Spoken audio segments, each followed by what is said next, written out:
With 4 of the newly appointed MMCs from the ANC and 6 from the coalition parties, this new mayoral committee is being hailed in some quarters as being inclusive. Mayor Morero says he paid attention to the cries of the minority party. So what's next for the city of Johannesburg? What's the politics here likely to look like? Political analyst Thamsanqa Malinga is with Full View to share his thoughts. Good evening to you and welcome. You heard him say there, not power sharing, but a bringing together of different skill sets. Your thoughts on the composition of this new mayoral committee? Good evening, Iman, and good evening to the viewers. I think Dada is not being truthful when he says it is just bringing together different skill sets. Basically, this is politics. This is actually trying to make sure that you bring together the different coalitions and make sure that, you quell the noise that has been taking place and make sure that you get the buy-in of the different coalitions, so that whatever the court outcome, you still have the numbers should this issue be brought back to let us vote again. You have the numbers and you win again. This issue go to Ekurhuleni, you have the numbers, because the parties Ekurhuleni are now seeing that, these guys will actually treat us as, equal members of the coalition. They won't treat us as just mere minorities.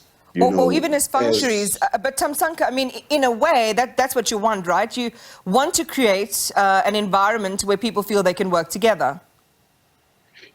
Definitely. You want to create an environment where people do not feel like they are at your mercy, like it's been happening with the present coalition. If you remember the letter that Solim Simang, the article that Solim Simang wrote in the Daily Maverick, it was just condescending to the minority parties. It just basically told them that they are nothing. If you listened to the speech that Mpho Phalatse made, she was standing against the backdrop of DA colors. She was saying that as DA, we did 1, 2, and 3. As DA, we brought in law enforcement officers. But if you recall, the MMC who was responsible for safety and security is actually coming from the Action SA. But she said, as DA, we brought in more Metropolis officers. She claimed that as DA. So now those parties felt as we were just nothing in this whole coalition. So what Dada did, what the ANC did through Dada, is actually to say to the other parties, you know what, guys, you matter most to us. And that was a very strategic move. Right. They gave them the numbers. Right. So there's a lot to talk about, and we could go back to Dr. Mpho Phalatse, but I want to just talk about service delivery, because you alluded to that right now. Some of these service delivery programs created by the previous administration, there's talk they could be relegated or abandoned altogether. Wouldn't it be a step into confidence building that these new MMCs continue that work? Or is it obvious to you from where you're sitting that it's going to be back to the drawing board again? It's going to be back to the drawing board again. With every government that comes into place in South Africa, we've seen, they do not build from what the previous government put in place, especially if the previous government was the opposition party. They do not build onto that. It's going to be back to the drawing board again. So it's going to be, we always do 2 steps forward, 3 steps back. So it's going to be back to the drawing board again. It's going to be, what are the new plans? And then they want to bring in their plans. They want to be seen to be to have succeeded and to have done better than the previous government. So it's going to be back to the drawing board again. We're going to be taking 3 steps back.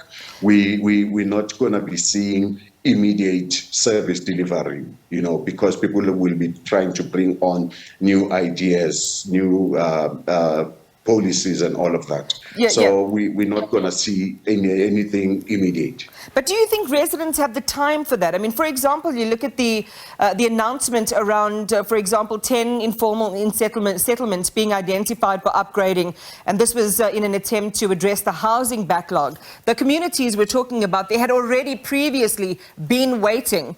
If these plans are shelved, it just means a delay in delivering services to the people, and that ultimately is that not ultimately going to undermine the credibility of this mayoral committee or any other? That is why we always see service delivery protest with each and every authority that comes to place, be it at national level, provincial level, or municipal level.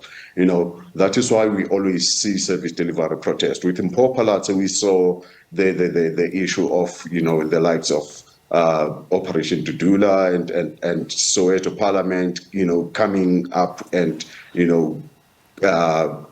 protesting against Mpo and calling meetings with her, and they say they want to engage with her, because they did not see any quick improvement, because now she had to come up with her own plans and all of that. So we see those type of protests because everyone who comes in wants to come in with starting afresh with their own plans and their own policies. They're not building onto what the previous guys had done.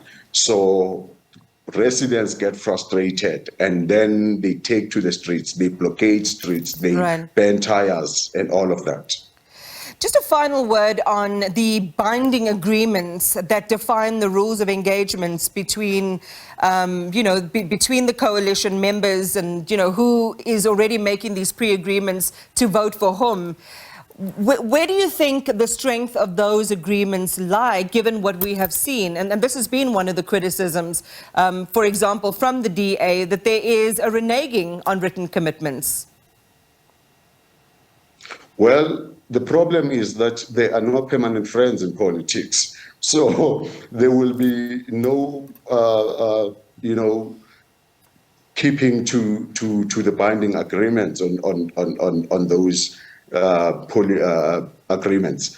No, that is why the DA can cry all it wants with, hey, people are not keeping to the agreements, As long as, people look in terms of where their bread is buttered, they are bound to shift. So with politics, there are no permanent friends and there are no permanent enemies. So today I might agree with you, and if I see that, at some point in time, you do not want to bend the rules in my favor, I will probably go to the guy that yesterday was my enemy. Yeah. So it's a matter of being flexible. That is the problem. All right. No permanent friends, no permanent enemies, but certainly permanent stakeholders by way of the residents of the city who are looking to the city for the delivery on promises made, particularly around service delivery. Thanks for talking to us, political analyst Thamsanqa Malinga.